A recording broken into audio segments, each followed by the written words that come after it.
Hey, welcome back to the Big Red Zone. We're very excited for today's show. Remember, new episodes come out every Thursday. You can find us on Spotify, Apple Podcasts, YouTube, wherever you get your podcasts. Make sure to subscribe to the YouTube channel and hit the like button on this video as well as all our other videos. You can also find us on Instagram, Twitter, and TikTok at Big Red Zone. And as always, tell a friend. This week, we have a very special guest. He's a friend of the pod, BB19 legend Kevin is here today. It was a great time having him on last time, and it is offered to come on today. We just had the Big Brother finale, which I know Danny Football was all excited about that yesterday. So we'll talk about that, see what he's been up to in life. All that and more in this week's episode of the Big Red Zone.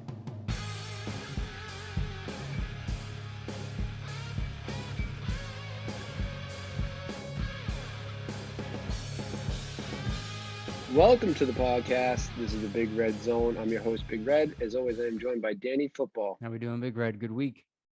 Great week. Great week. We have a very special guest today.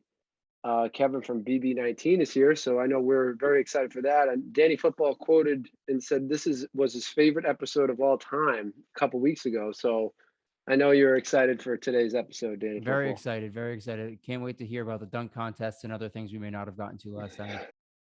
But welcome. First, it's great to see you. I know Hey, it's nice been to see you, man. I'm out in LA. I'm here. I was here to support a group from last year because they've been so supportive of me, and so I'm out at the Hotel Hollywood, and I'm here till tomorrow. But it's pretty cool. It's nice. They're nice people. We watch the show together, but it's pretty weird, because you know why? Because back home it's 3 hours ahead. So my daughters let me know what happened before. So we went to like a viewing party. And I mean, I think most of them, because they're young, everyone's young, everyone knows how to use their phone. I think most of them knew what was going on. But I don't know. What did you think of the season? I actually liked it. I was a fan of the season. I was rooting obviously for our guy Turner. Yeah, I was Bridgewater rooting for Mass Turner. guy. I was rooting for him, and I thought he had he was almost there. He was a couple questions away from getting to the end. I don't know if I don't know if he necessarily would have won if he made it to the end. No, but he wouldn't have won. Both of them would have beat him. Yeah, but Monty should have taken Turner instead of Taylor because I was he had no shocked. chance with Taylor. I was saying I think it was like a week or two ago. I said I mean Taylor's going to beat whoever's left in the house. I thought Absolutely.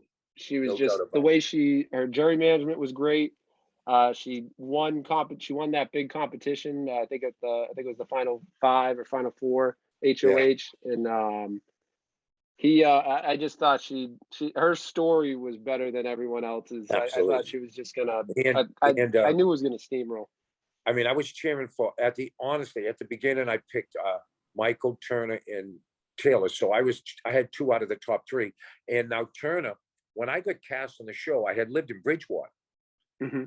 So Turner's store, the Rug Shack, whatever it's called, was a quarter mile from my house. So I used to bike by, and his girlfriend or whoever was there, they would be yelling out, "Kevin," and I'd be like, "Hey, how are you?" And then when he got on the show, when I found out who he was, and it used to be a breakfast place where his place was. I had a cheer for the kid, and he was pretty likable. He did a good job. He's only 22 years old, so.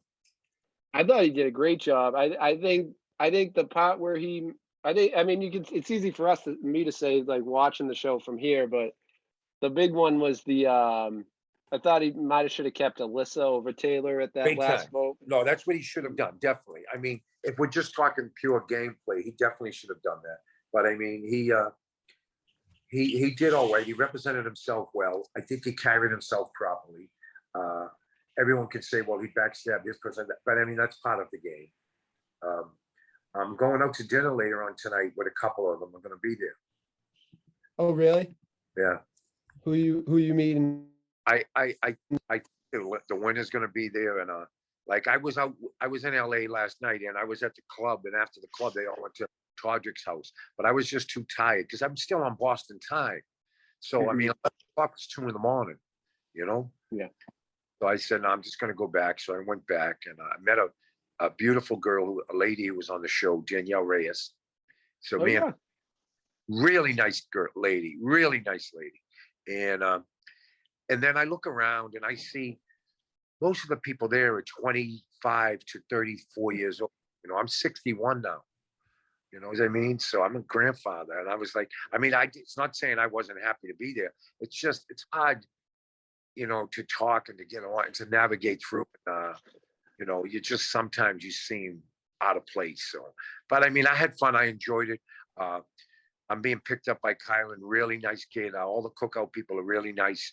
They will always call me up, text me, ask me how things were going when I wasn't feeling good and when my mother was sick. And they're just considerate young people, and I like them, man. I like them. That's awesome, and that's awesome that you're. You know, I heard some of the interviews from last. I think it was last night and this past week. Like, it is like a little family that everyone kind of, no matter like what season you played on, it's like everyone's kind of connected in some way. Oh yeah, it was really cool. I got to meet a few people that I've never met. I met the kid Derek X, the dude who's on Amazing Race, and Claire. Sweet people, Yeah. just down to earth kid, man. He knew more about my season than I did. You know what I mean? He asked me if I had the plastic wrap on it while I was in the. I had on a pink tuxedo jacket and tuxedo outfit. You know what I mean? And out here in LA, it's like 100 degrees. So Yeah. no one gets really dressed up like that. I mean, the ladies get dressed up nice, but none of the guys wear sport jackets or things like that. And I was like standing there with a pink tuxedo jacket on and a tuxedo, and I was but I had fun. I enjoyed it. You know, I hung out today. Now tonight we're going out to dinner. That's awesome. What were your thoughts of the season? Did you enjoy it? Was there? Of course, it started off with a lot of rough patches and a lot of people not understanding that there's 125 cameras watching everything you do. You know what I mean? And they understand now. Maybe a little too late, but surprisingly, there's no way I would have picked Taylor at the beginning of the season, because everyone just was shooting for her, shooting against her. For her to beat that and to beat all those odds and make it to the end, I think the players of Big Brother now, 24 years old. The Big Brother's 24 years old, so they know everything about everything. They know how to manipulate social media, how to talk to the cameras, how to behave, how to act. Apparently some of them don't, but most of them know. They're so far advanced. You know, I never had social media. I didn't even know what they were talking about. I would ask Josh, why do you keep talking to the camera? And he was like, on live feeds. And I was like, why would people want to watch people sleep? But these kids in there now, they're not kids, just these house guests, so up to date on what's going on with Big Brother and social media world. You know, I was out here and it was the first time I had to get an Uber. I didn't know how to get an Uber. I had to ask for help. You know what I mean? And it just seems to me that, I'm not saying it's scripted. I'm not saying production help. I'm just saying it seemed like towards the end, everyone knew what to say and what not to say, and where to stand and where not to stand. And my season was just more random and like crazy players and things like that. Yeah, and I think this season, once Michael left, it was kind of wide open. Right, Once exactly. he got voted out, it was like I didn't know who was going to win at that point. Yeah, Michael's a good player, man. He's won more. I could be in 10 seasons and couldn't win that many calls. I think I'm with you. I don't know. I don't think that's going to be a tough record to. I mean, he tied it, he didn't break it, but that's going to be. I mean, Janelle had it for I don't know how many years, and yeah, he's I know. the first person that come close to it. And it's difficult nowadays because, I mean, just think about last night. Let's just go with last night. Turner's 22, Taylor's 28, Monty's 27, maybe. Something like that, yeah. With someone like me in there, I'm 61. I think it'd be easier if you put a season with 8 people 40 and over and 8 people 40 and under. At least give. I mean, think about it. When I was in my season, the last 3, Paul was 23, Josh was 22, Christmas. You know what I mean? They had an alliance together, and I was 56. So I mean, I have never watched or talked about it, but I imagine they were in the HOH room saying, "Hey, let's just get Kevin out. He's an older guy. He's went far enough. If he don't win no comps, let's just get him out." So it's hard to navigate when I had no showmance, no alliance. So, that's just how things go. Right. I think it's also, I mean, that record's going to be tough to break too, because I think, like you were saying, the gameplay is just so smart now. It's like Right. people don't want, like Monty even said it, he didn't want to win a lot of comps. He won when he wanted to, when he Yeah. needed to, but a lot of people throw comps so they aren't seen like Michael, and they say this kid's winning Right. everything and we need to Right, get as him out. powerful as he is, such a great, and I believe everybody who was on last night's season, this season, were super fans. So Yeah. Michael had a diary book of every year, and had notes written for every year and every person. I went into the season, never knew any. When Paul came in, I didn't know who he was, and he was on the season before. You know what I mean? I say it all the time. I thought he was delivering pizza. I had no idea. So let's talk about you. How are you doing? How's the podcast going? Are you stopped with your podcast? Well, this is our final season. Yep, this is the last Why? ride. Would you get married or something? He's No, gonna now Mrs. Big Red's gonna get ideas. Yeah, you're putting thoughts in Mr. Big Red's head. I don't know. Yeah. No, we just thought it was time. We've been doing it we just celebrated the 3 year. So we're gonna do one last ride. We're not done, and Okay. try to enjoy it the last couple. Cool. Hey, I have my friends from Survivor coming up to the Greatest Bar on November 9th to do a show, Watch Survivor there, Wendell and Bryce. You should come down there and meet them. They're pretty cool. Where did you say it was? At the Greatest Bar. Oh, yeah. Yeah, right across from the Garden. Mm-hmm. So they're coming up November 9th. Just DM me and I'll let you know. Yeah. If you wanted to come down and do a podcast from there, you go. They were having all like fans come. They're having a bunch of other Survivor people come and show up. And I would assume if I asked them, they would let you just podcast from there. I think anything's beneficial to get any more, entertainment and any more viewers and things like that. So it'd be pretty cool. Yeah, that's awesome. Now let me get into this. LA TV stations are horrendous. I'm not going to tell you what they put on. They put on Tennessee and Vegas, and then they put on the Chargers, and I don't even know who the Chargers played. I can't remember. But what happened with the Patriots? Patriots, that was a tough game for us. I don't know. It was a total choke job in the fourth quarter. What do you have? 3 interceptions, the kid? Is he not throwing? Is the offense not working towards him, or what's happening? I think there was a little bit of miscommunication, bad decision making. And then the fumble was big. It was just it was the sloppiest fourth quarter I've seen in a long time. Now, is he hurt? Yeah, ankle sprain. Did they confirm that today? Severe high ankle sprain. So is he going to be on this week? They're playing Green Bay now. Yeah, he's definitely not playing this week. Yeah, wow. Probably be Brian Hoyer starting this week. You might as well throw me in there, huh? So listen, if they didn't get by Pittsburgh, which believe me, if Pittsburgh going to make some fundamental mistakes, the fumble on the kickoff, and a few other things, and we got to go to Green Bay next week. I believe we're a double-digit underdog. The Patriots could be 0-4 if they didn't beat Pittsburgh. I know, and the sad thing is like I thought, going into the Ravens game, I didn't feel that great about it. I know we were underdogs in that. It was like a 5-point favorite for the Ravens, but I felt good at halftime. I don't know about you guys. I felt really good at halftime, how they looked in the first half. And then even in the third quarter was okay. It wasn't great, but you were right there. And then the wheels fell off in that game. Yeah, I didn't get to see it. And another weird thing, I'm like I told you guys, I'm 61. One of the weirdest things ever is football at 10 in the morning. Oh, yeah. 10 in the morning out here, man. You get breakfast and you put the TV on and the football game's on. Like the Monday night football game starting in like 15 minutes. I got it on. Yeah. It's at 8 o'clock, right? So it's starting in 25 minutes here. And what time is it there right now? 4:37. Oh, that's weird.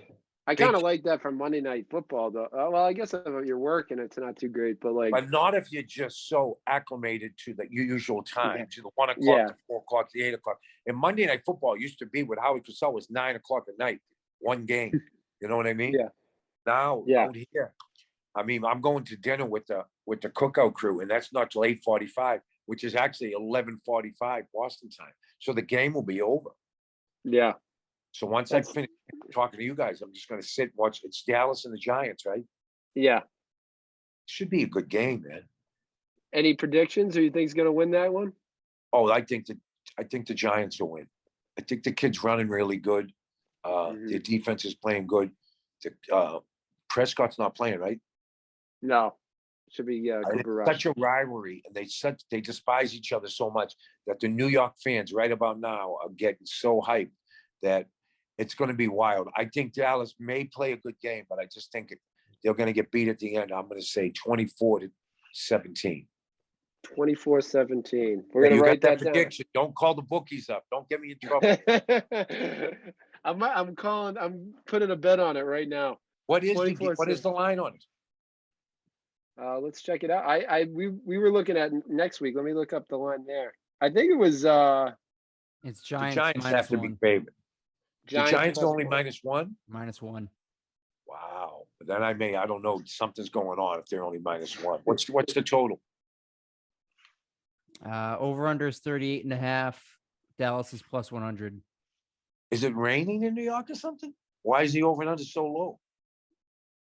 Probably just Daniel Jones versus Cooper Rush. They don't really. Yeah, that's a good point. Probably the quarterback. Yeah, but situation. you could get special teams. You could get interception. I mean, 38 points is only 17-20, and it's you know what I mean. It's close. I will take the over. That's what I like. Take the over. Do a parlay. Up, get on your computers. Bet the over. Get a little parlay bet in there. Do the over and bet on the Giants to win this game. They're only favored +1. I can't believe the Giants are -1, right? -1, excuse me. Yeah. Yeah, so that's like a pick'em game because even if they got to win, if they win by 1, you don't lose. It's a push, you know. Yeah.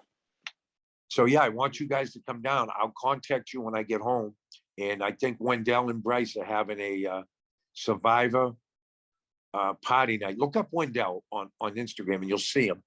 And it's in Boston. I think November 9th at the Greatest Bar. They are really nice guys, man. They are one of the nicest people I've met in this reality world is Wendell and Bryce. They are just really cool cats, man. Wendell won his season, right? The first time? Yeah. Yep. He was a great player. Highly intelligent. You know, he went to Penn, Ivy League. Yeah, he's a smart dude. And his season, he played with Dom, I think. That was the season he played with Dom. He was just I was with the Survivor guys last night. Oh, shit, I forget their names, man. They were nice people. Everyone I met was so nice, man, last night. Yeah. Everyone likes me. And I was with Danielle Reyes. Everyone loves her. And we had a good time. She's one of the greatest. One of the greatest players of all time. So sweet. I went down to meet her. And they were like, yeah, Danielle from season 3. And I was like, I don't know who she is because I'm really not a Big Brother fanatic. She's in the lobby and I'm like, oh my God, she's a beautiful lady. She's a grandmother. She was so cool. We had a great time. We went there in an Uber together and came home in an Uber together. And she's just really cool. Was down to earth, man. A great time. That's awesome. I also wanted to tell you, we had our 3-year anniversary show a couple weeks ago. We were talking about some of our favorite memories, and Danny Football said your episode was his favorite episode of all time. Big fan of that episode. You tell Dave that I'll send him the $20 I owe him once I get back. There we go. So listen, if you guys need me or anything before you end, whatever you guys do, let me know. The holidays, once I get home, I can do it much easier. You know what I'm saying? And we'll get together out and we'll talk about the games and stuff like that. Definitely. Yeah, we'd love to have you back on. Definitely. Time. And I try to work out the thing, Wendell and Bryce. Look up their thing and then you have my phone number. Just text me. Okay, I will. Yeah, definitely. Hey guys, be cool. Have a good night, man. It's nice talking to you. Nice talking to you. Thank you for coming, Kevin. Later, have guys. fun tonight. See ya. That was Kevin from Big Brother 19. He leaves the people wanting more. That's how you do it. That's what I'm saying. I think that's what it was. I think he left people wanting more. Uh, Left the invite to come back on the pod later in the season. Big seems to be a fan of the show. Huge fan. Sad to see us go. And we got the invite to maybe we'll take the podcast on the road, Danny Football. That'd I don't be know. a hell of a final season move. Like a final farewell tour. We're taking our talents to Yeah, Boston. honest to God. Man, he is. I mean, there's a reason why everyone likes him. He's such a good dude, and I know we mainly talked Big Brother stuff, and obviously because last night's the finale, we had a big winner, big episode, and so I know that's probably on his brain right now. But just an unbelievable dude. I always love having Kevin on the show. Big fan. Big fan. And we got a little Pats talk. Last time we talked Snuck it all in. like stories. We got some Pats talk in there, and he gave us. I know the game's already going to be done, but let's see if we'll throw it on the weekend. The picks of the week. Why not? Why not? We'll throw it on there. Let them get a little action on the. Put a little parlay bet on there too. He was throwing out everything. He was good to go. So let's get into our first segment of the night weekend recap. It's the weekend recap.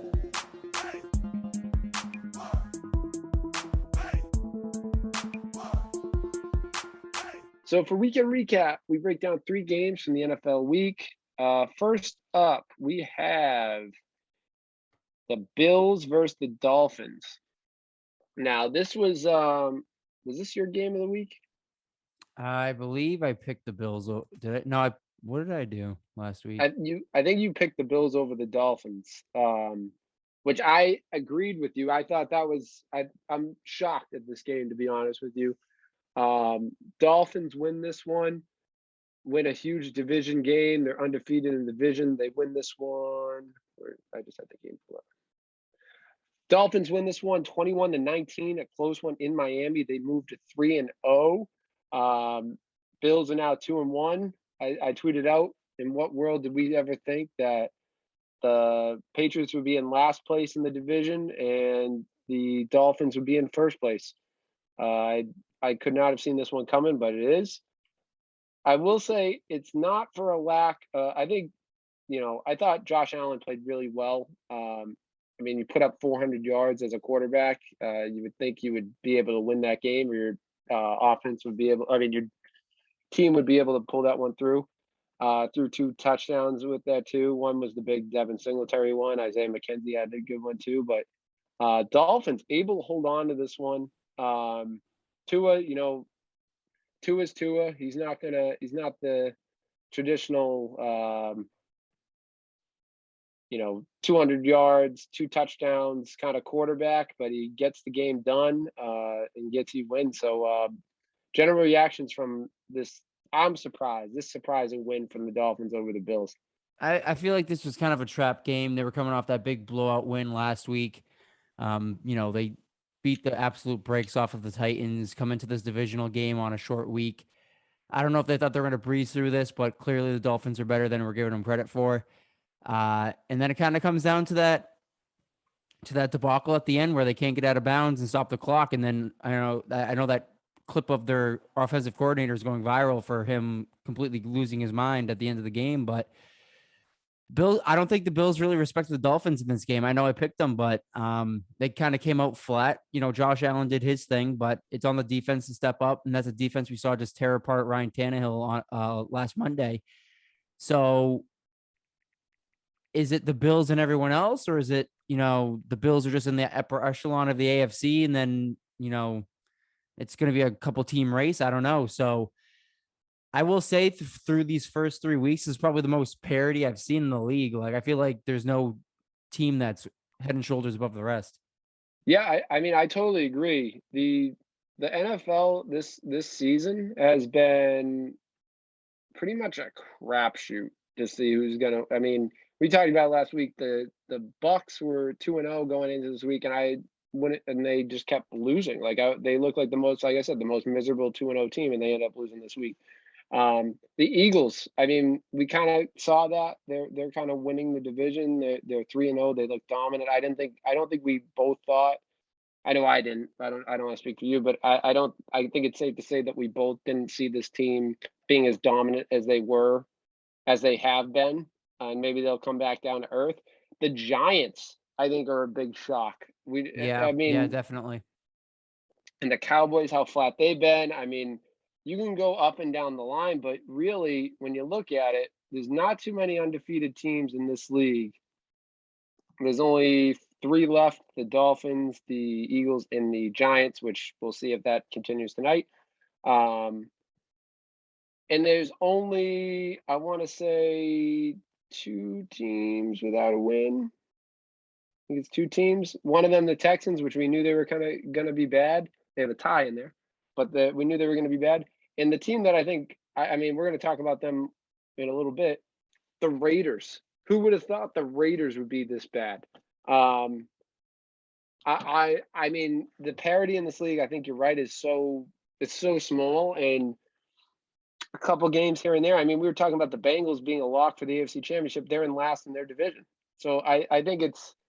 I mean, of course, it's going to even out as we go on. I mean, that's the NFL. It's going to even out. We talk about it. Someone's gonna just level out, but I'm telling you, I'm shocked by the Dolphins winning this one. I think the Bills can win at home against the Dolphins. I think the Bills lock up the division, but this doesn't make me feel good from a Patriots fan. No, it doesn't, because it seems like in a league year where through the first 3 weeks, this is almost looking like it's a wide open field. You're probably not even going to have much of a shot if you're going to kind of be playing the way you're playing. That being said, I mean, if they're able to turn it around, this is the time to do it. This is the season to do it. But it'd be a lot more ideal to be playing pretty good football right now, considering how wide open things are. And it's going to be frustrating if this is a team that can't make the playoffs, because it looks like anyone could make the playoffs right now. Yeah, if you told me right now, even the Chiefs lost yesterday. The Chiefs Right. lost to That's what the I'm saying. Yeah. dumpster fire Colts. I mean, the Colts we were writing off last week, and that they beat the team I think I picked them to go to Super Bowl. You picked them to the AFC Championship. I think everyone picks them to go to the AFC Championship at least, and probably that's kind of like where I think people think they're going to fall, and they're losing to like the dumpster teams. So yeah, I think the parity in the league makes it exciting. You don't know who's going to win. You don't know who's going to come out on top at the end of the year, and I'm just excited to see how this season turns out. Any does this change your mind on the Bills versus the Dolphins? Like, do you think the Dolphins are for real, or do you think that the Bills still the division runs through the Bills? I think the Dolphins are better than we're giving them credit for. When they play it again in Buffalo, things will more than likely go differently, but I don't think this is going to be as big a cakewalk as maybe we thought. I don't know if the Bills are going to be able to run away with this. I think they're going to have to work for it. All right, let's move on to the second game of the week. We got Raiders Titans. Now, Raiders go to 0-3, which I'm baffled. This is just baffling to me. Titans moved to 1-2. Talking about the Titans, I mean, you kind of saw flashes of Derrick Henry kind of getting back to who he was. He kind of has been a shell of himself this season, but he did get 20 carries, 85 yards, and a touchdown. Not too shabby, not great, but on his way back. Ryan Tannehill, he had his turnovers, but had a rushing touchdown, had a throwing touchdown, 264, kind of balanced passing across the way. But these Raiders, I'm just kind of baffled that they keep losing games. Derek Carr, I feel like, was in the red zone at the end of that game in the fourth quarter multiple times and just couldn't get that touchdown. Like, he ended up getting it to get it within 2 for the two-point conversion, but really they couldn't execute. They couldn't execute down the stretch. He finishes with 303 yards, 2 touchdowns, and a pick. But I mean, the startling statistic that I look at is Devontae Adams, 5 catches for 36 yards and a touchdown, but only 5 catches and only 36 yards. And Darren Waller, 3 catches for 22 yards. Nothing from there's been hardly any production from Josh Jacobs. 13 carries, 66 yards, no touchdowns, and he had 5 catches for 31 yards. This offense should be so much better than it is, and it's not finishing drives. That's their main issue. They can't finish and put 6 points on the board. And I mean, Josh was an offensive coordinator. This should not be the problem. If you told me that the Raiders were losing games 46-40, then maybe, yeah, the offense is doing what I think they should be doing. The defense just stinks. But they're not doing anything, dude. It's pretty amazing that they can't win games. I'm shocked. I mean, this is a team you and me were talking about prior to week 1 as being a dark horse kind of, contender. And I don't know if there's a coach in the, I want to say league, but maybe in recent memory that is on a quicker hot seat than Josh McDaniels. I mean, this was his one shot, man. Like, things fell apart in Denver. You come back to New England, you pull the stunt you did with Indianapolis where you kind of back out at the last second, and now the Raiders hire you. You have all these weapons. You have Derek Carr, you have Devontae Adams, you have Darren Waller, the highest paid you have the highest paid tight end in the league. You have all these weapons, and man, this is a pretty bad start. 0-3 with all the money you spent and all the talent you have. It's going to be really hard for Josh McDaniels not to be the scapegoat if this team in this season falls off the rails for the Raiders. This is a bad look, man. They've yet to score more than 23 points in a game. They lost. They scored 19 in the first game, the 23 in the second game, and 22 this week. It's like this team has so many offensive weapons. It's like this shouldn't be the problem. You should not be struggling to put up points. You should not be struggling to get a bunch of yards. You have one of the top 5 receivers in the league on your team. You have the highest paid, but I would say a top 3 tight end in the league on your team. You have a serviceable running back, one of the best. Would you say top 20? I'd say so, yeah. I mean, that's safe. I mean, you could argue higher, but at least at bare minimum, top 20 running back. Some would say he's a top. I mean, in past years, he's been like a top 15 running back in the league. You have a great slot guy at Hunter. He was a third-round pick in the Rocks fantasy. Right. He's been. Shout out to Rob. Rob is struggling, dude. I offered him a trade for his boy Aaron Jones. Is there a man more upset than Rob right now after that Aaron Jones debacle? Oh, I would be. If I was Rob, I would be raising. You know what? We should have just given Rob Saquon Barkley. Looking back on it and seeing the carnage that was taken. Shout out, by the way, to our man Noah Cox for coming out with a big win this week over the juggernaut team in our league, over the community team. You and me matched up this week. Yeah, you whooped me. Go figure that. I put up 160 plus last week and lose, and then this week I'm going to probably put up maybe 110 and win. I'm gonna pull this up. I know we get a little distracted, but I was shocked how bad my team did. I'm not shocked that you beat me because I think we were all joking. You were the best 0-2 team in the league. Like, dude, I don't know how you were losing games. The only problem is that I ran into the community team week 1, and then Phil just had I think I would have beaten everyone except for you and Phil last week. Everyone else I had a really good week last week. So there's just no, I mean, dude, I had a lead at one point. I had a percentage, a decimal lead at one point because Allen and Diggs were just going off. But at the end of the day, if he put up 170 plus. There's just nothing you can do at that point. Yeah, you gotta just shake his hand and say, job. Right, exactly. It just sucks that I burned 160 week on a loss, but it is what it is. But you know what? It evens out. Zeke could put up 10 points, you score 117 points, and you win. Right, I exactly. mean, you So gotta a low week, take get a it. win. High week, take a loss. So My uh, team totally underperformed today. I mean, this week I got, Waller had 5, Tyreek Hill had 5, Swift had 7. I mean, the most infuriating thing about DeAndre Swift is Jamal Williams. Like Jamal Williams just gets touchdowns from Swift. who do I have next week? I have Jack next week. Damn. The community team put up a 75 this week. That's surprising. I know that I'm a little Phil put up disappointed a in myself. 148. Phil's team's a fucking wagon. Damn. You know whose team I'm most nervous about? I ran into in week 1, and so I'm glad I got it out of the way. Is Noah? Noah has a Noah strong has a team. wagon. Noah has a strong team. I mean, Snuck right if under you the can, radar. I mean, looking at like he started Kirk Cousins, but Trevor Lawrence, I'm saying it right now, Trevor Lawrence is looking pretty good right now this season. Like he's starting to turn it on.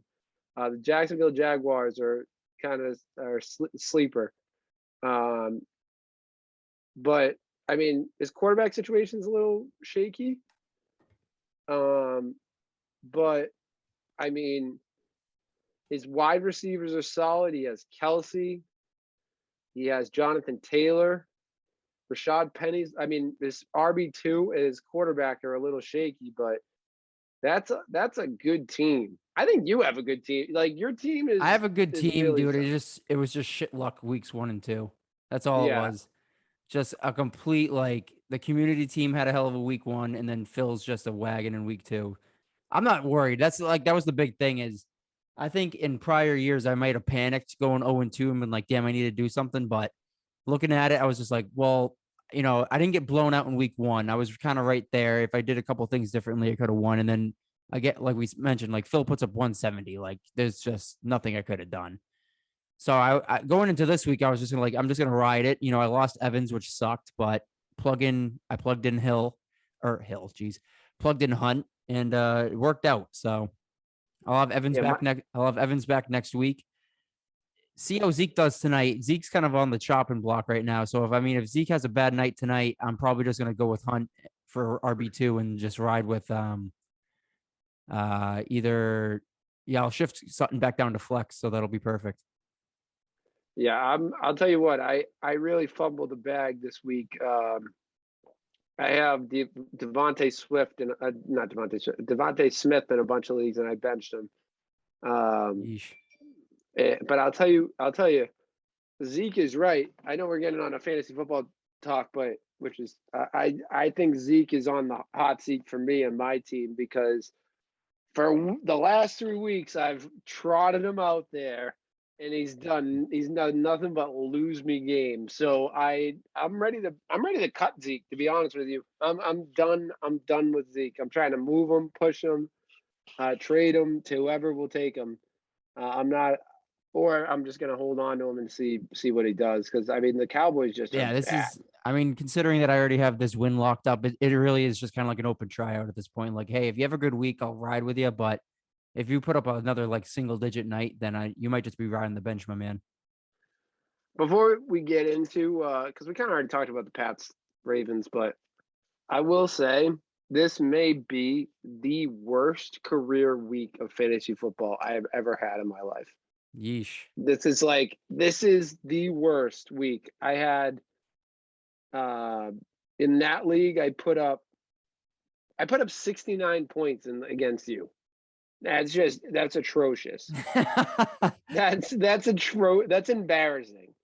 I put up 119 in another league, which I'm 118, and I have a lead right now, but he has CeeDee Lamb, and unless CeeDee Lamb misses the bus, I think I'm losing that game.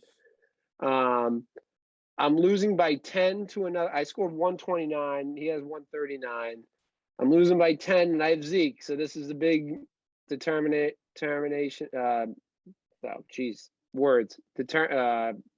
Determiner for Zeke. Then I have multiple teams where I did not break 100. Yeah, it's been a weird fantasy year. I feel like it's either boom or bust. I feel like I have 69 in one league, which I have CeeDee Lamb going tonight. So I mean, I'll be willing to take the loss in this league. Or I want CeeDee Lamb to either have the best game of his life because I'm losing by 31 in one league. So if he has a game of his life and I win in one league, fine. But if not, no big deal. I hope he misses the bus. I just can't Your have a bets really mediocre are game. hedged by having so many leagues. But I mean, I'm losing in all of them. Well, that's what I'm I mean, saying. it's Like, yeah, that sucks. Usually I win in at least one league, and or like majority of leagues I win. Like I'll have like I'm in 9 or 10, and I'll at least win 5 to 6 of them every week. I may not win the same ones, but it's I win most of them. I scored 80 points in one with I think I still have someone to go. 67 in one, which I have no one left to go. Who did I start for that one? The Russell Wilson experiment. I'm ready to cut him. Can we talk? Is it time to panic with the Denver Broncos? This obviously isn't working out. How do you have Judy, Sutton, Javonte Williams, and Russ and stink this bad? So I'm ready to hit the panic button in this team. Justin Jefferson, I'm sorry I jinxed you because I called you the best wide receiver in the league. Since then, has done nothing. He had 3 catches for 14 yards. Thanks a lot. And this team should not be this bad. I have Russ, Dalvin, Mixon, Jefferson, Judy, Waller, Connor.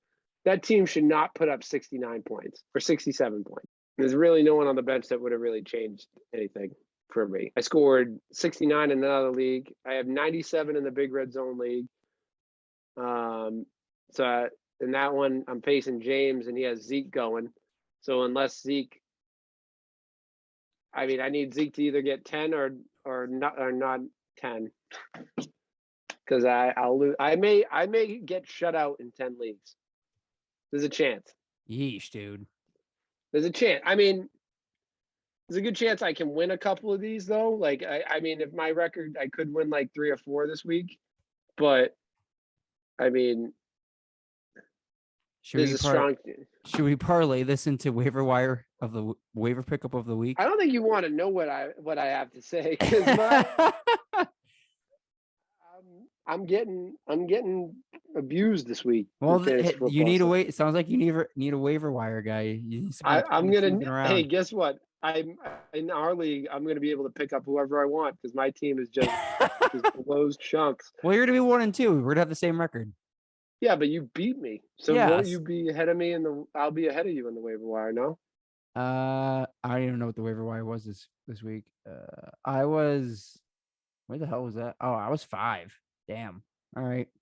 Never mind. I have no idea. Well, I think you were 5 after waivers. I think you were either. You were probably like. Because Rob and you were 0 and 2, so I bet Rob was 1 and you were 2 because you have more points for. Gotcha. Yeah, we can try to get into it. Why don't we do this first? Let's get into picks of the week. Picks of the week.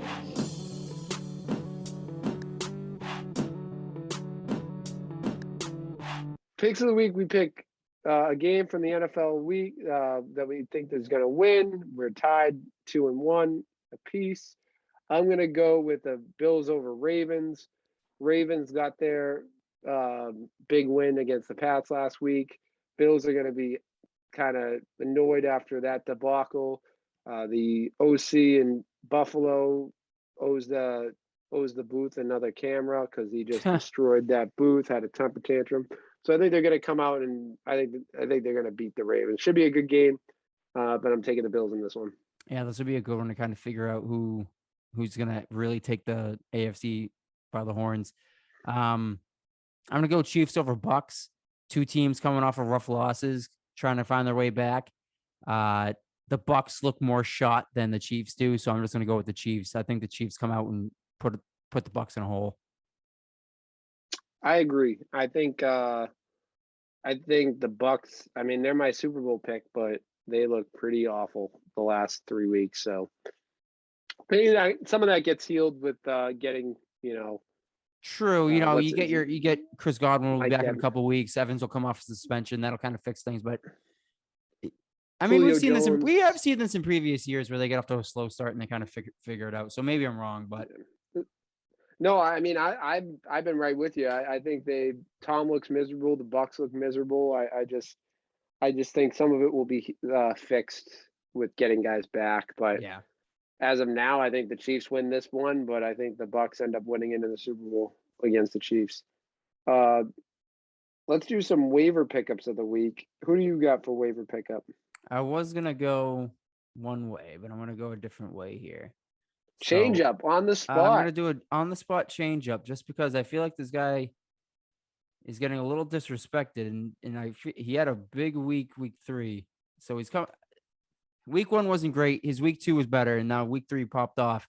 I'm gonna go David Njoku, tight end, owned A in lot of 30, disrespect. owned in 32.7% of league, so it's decently high. But at the same time, this is a guy who I felt like was a pretty unanimous draft pick last year.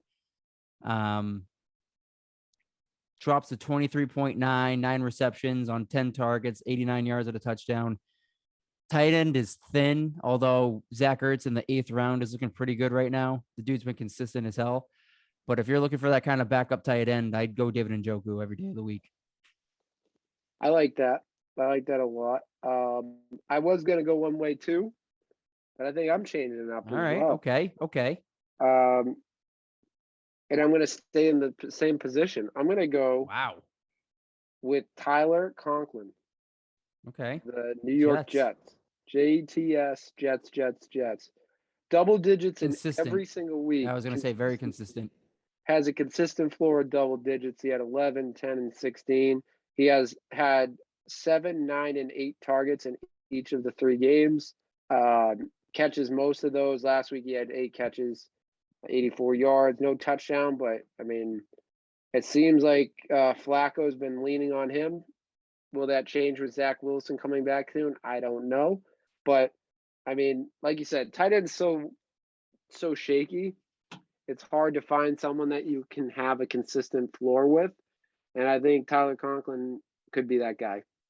I like that. Tight end central right now.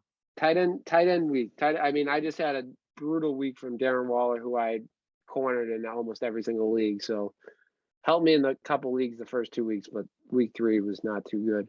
Who was the guy that you were going to go with? I was going to go with Russell Gage, but he's owned at 50% now just because of all the injuries. So I was going to go Russell Gage, but you know who I was going to go? He's rostered in 0.9% of leagues. Brian Hoyer. Mac Hollins. I have no idea who that is. He's with the Raiders. He had so the first week 1, he had 1 catch on a target for 16 yards from Derek Carr. Week 2, he had 5 receptions on 8 targets, 66 yards. This past week in Tennessee, 8 catches on 10 targets, 158 yards plus the touchdown at the end of the game.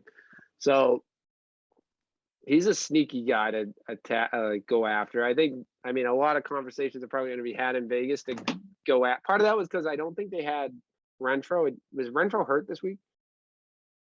I don't know. He didn't have a catch, so I assume, or target, so I'm assuming he was hurt. So maybe that's why the usage was up. But I'm assuming being 0-3, they're going to try to get their star players more involved, especially because Waller had such a small day and they really didn't use Adams.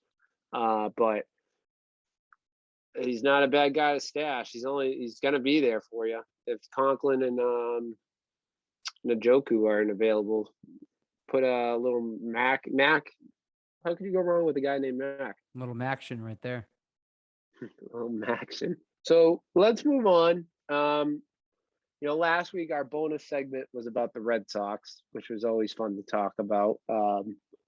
More of the same for them. We're not going to talk about them, but we're going to talk about our other broken heart team, the Boston Celtics. A lot of controversy this week. Obviously, by now everyone knows Ime, suspended for the season. Likely, probably not going to coach here again. The story just keeps getting worse and worse.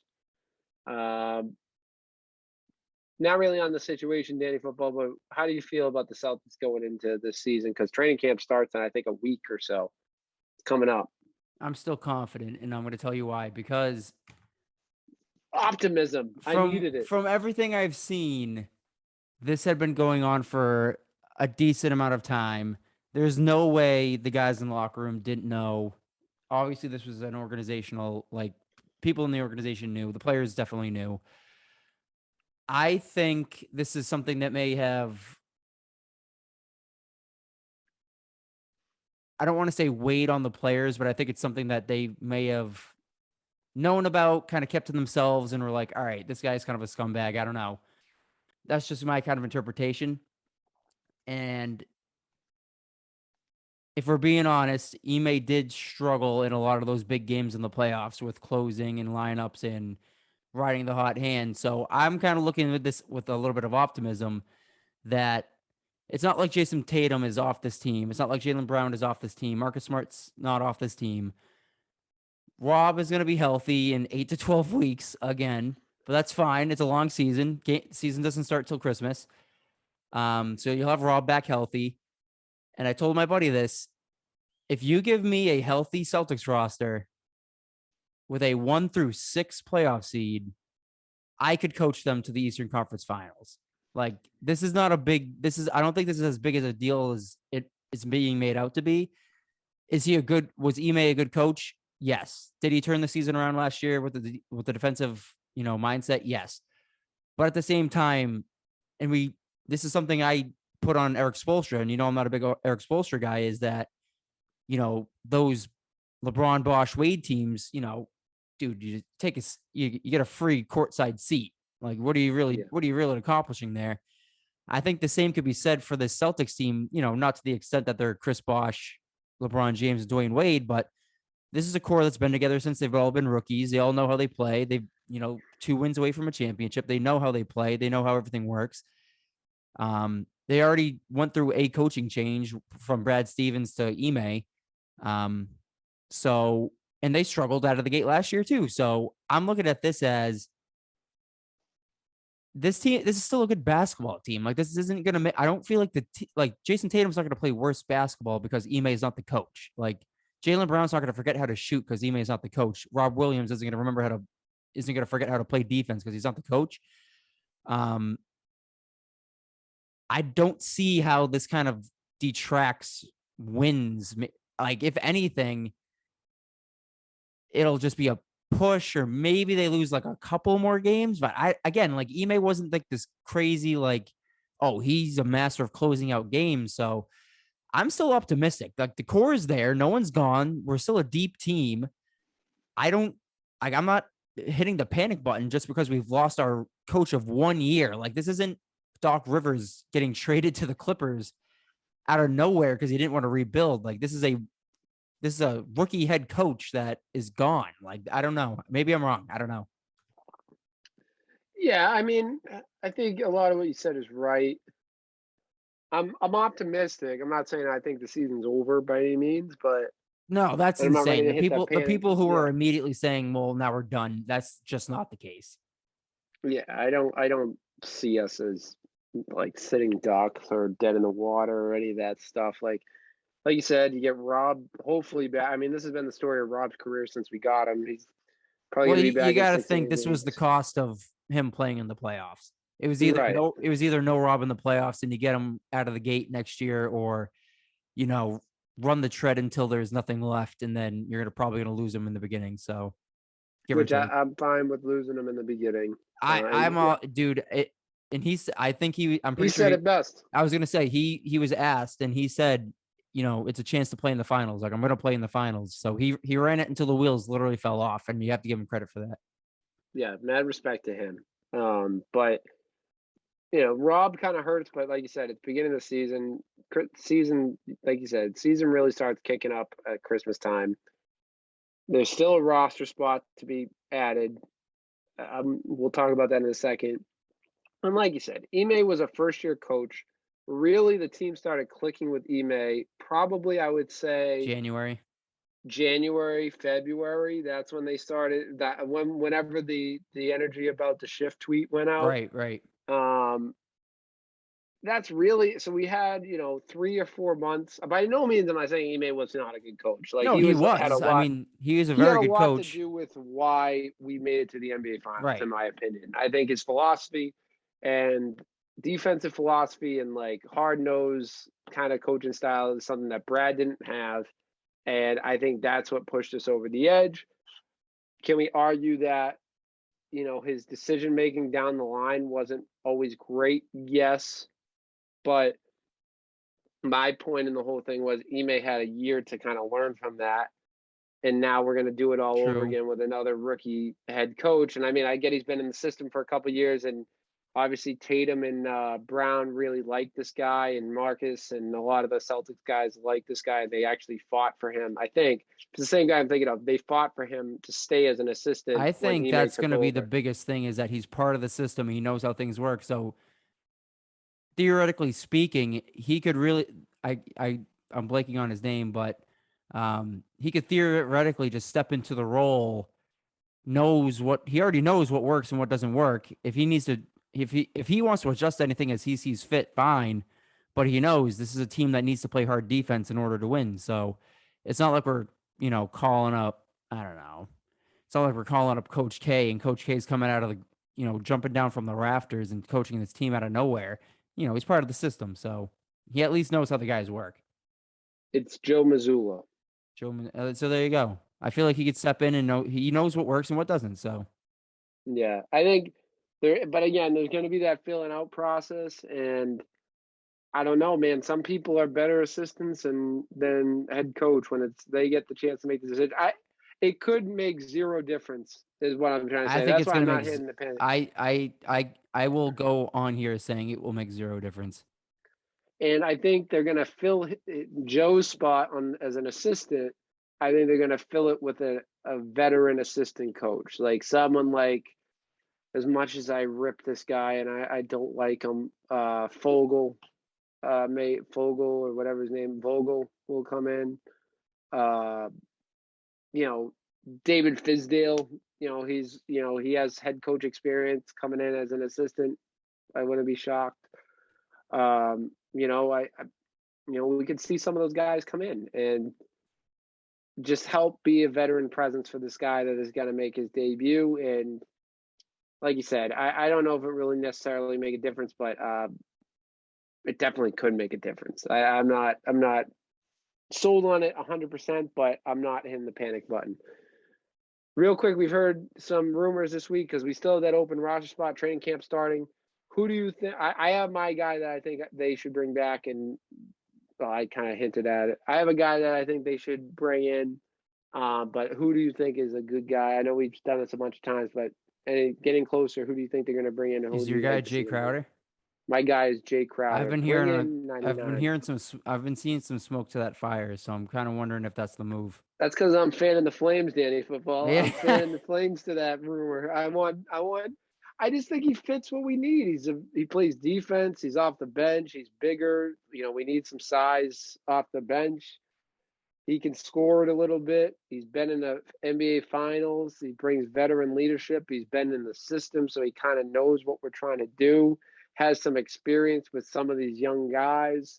Not really with Tatum, but it played with Brown, played with Al, played with Rob, played with Marcus. Like your main guys, he has some experience with, and he played. I mean, he's a winner, dude. I know he doesn't win the big dance. He's more of a bridesmaid, never a bride, but he makes it far in the playoffs every year on whatever team he's on, and I think that's exactly what we need to be that last guy off the bench, especially lacking a veteran experienced coach. Bring in some players with veteran experience. We've talked about it for years on the show that I wish the Celtics bench was more veteran led, and they've done that in the last 2 years. But I think he would be a great addition to this team. Yeah, I think that nails it on the. I mean, you nailed it. It's just like Horford. Like there were certain guys on those mid 2010 teams, like Crowder just works. Like Marcus Morris just worked. Like there were certain guys on those teams that just like fit the mold, and I wouldn't be opposed to bringing that guy back. Bring some toughness on off the bench. I'd like to see Jay Crowder come back, but I think they should bring back a big at least, especially for the first couple months when we're not the first month or two when we don't have Rob. They're gonna need some help with size. True. We'll have to see. I mean, training camp's starting in the next couple weeks, so we'll have to see who they bring in. All right, let's move on to our final segment of the night, the people's topic. It's the people's topic, baby! People's topic.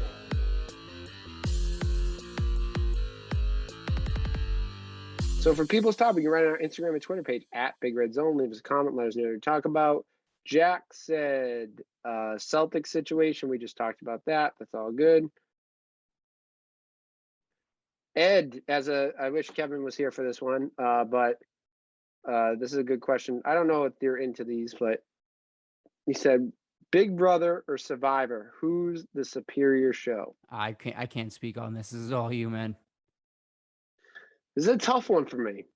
I think Survivor has the longevity. Survivor's been on longer. It started earlier. It has more seasons. They do it a couple seasons a year. And Survivor's tough, man. I will say there's a UML alum on Survivor this year. Who? Noelle Lambert, I think her name is. Oh, yeah. Oh, now I know who I'm rooting for now. There you go. Jeez. Go blue. Go blue. Yeah, so, I mean, Survivor, I got into Survivor first over Big Brother, but if I was going to, I don't know, that's tough, man. That's too tough of a question. Those are my two, that's like 1A and 1B. That's too tough of a question. Since Kevin was on, I got to go Big Brother. There we go. We'll show loyalty to our guy. Almost forgot Paige. Paige wrote in. Almost skipped Paige. She's hitting with some Celtics. How will this? I'm going to get through all these. She has a couple questions and then a comment. How will the C's coaching change impact the season? Are you surprised by Mazzulla? You surprised Mazzulla was the choice? Also, subtle flex. I know him, so that's kind of cool. Friend of Paige is the head coach of. Great flex. That's a great flex. Paige is friends with the new head coach of the Celtics. Maybe she can hook us up with some tickets. Stamp of approval right there. That's all you need to hear. I'm sold, Paige. You sold me on him. I don't need it. I know we weren't really that fazed by him, but you know what? I'm sold on him even more. There we go. He's now a friend of the pod. Friend of the pod. Friend of Paige is a friend of the pod. That's what I have to say. Last one comes from Joseph_Celia. He writes, hope you're still accepting people's topics. Joseph_Celia, we are always accepting people's topics for you. Who's an athlete you will never respect and why? Damn. That's coming for the jugular. Who's an athlete you will never respect and why? Damn. Holy shit. Wow, that's a tough one. Man, who's an athlete I'll never respect? Man.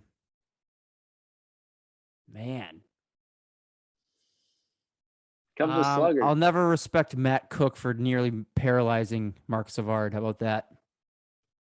That's a good one. Never respect That's him. Very good. Matt Cook. Wow. I mean, a lot of my like player grudges I've kind of gotten over. Like I used to hate Ndamukong Suh. I thought he was just a scumbag, but he's kind of sold me in the last couple of years. I'll never respect him. Why? Man, who's the guy that took out Brady's knee? TJ Pollard? Was that his name? Yeah, that sounds right. I might be wrong on that last name. Hold on. I guess I'll say who. No, not Tony Pollard. He's playing right now. Jesus Christ. What the hell was that? Wait, is it an athlete? Bernard Pollard. Bernard Pollard. Pollard sounded right. I guess I'll go him because he tried to take out my guy. He took out my guy. He took out Brady and Gronk, didn't he? I think he hurt both of them, yeah. So throw him on the list. I don't know. That's a tough question. I'd love to hear Joseph_Celia's. I'd like to hear his take on this question. We usually like to hear him answer the questions. We got to get him on the show. We could just have Joseph_Celia handle the people's topic. We can have it in person. Have him ask it in person. Yeah, that's a tough one. I mean, I was never an A-Rod guy, but I can at least respect what he did. You know, I don't know. Tough one. Good question. Good people's topic questions. Remember, you can write in our Instagram and Twitter page at Big Red Zone. Leave us a comment, give us a follow. Let us know what you want to talk about. Also, find us on Spotify, Apple Podcasts, YouTube, wherever you get your podcasts. Subscribe and hit the like button on this video as well as other videos. And also find us on TikTok. And make sure you please tell a friend. My thanks to Kevin for joining again and Danny Football as always. Have a great weekend.